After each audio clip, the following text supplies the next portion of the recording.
In front of me is Samsung Galaxy S26, and today I would like to show you how you can check all specifications of this device.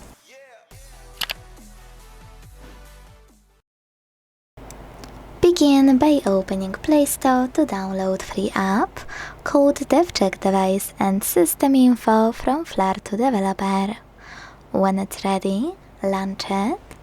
And then thanks to it, learn all the information about your device's dashboard, hardware, system, battery, network, apps, camera, and even sensors.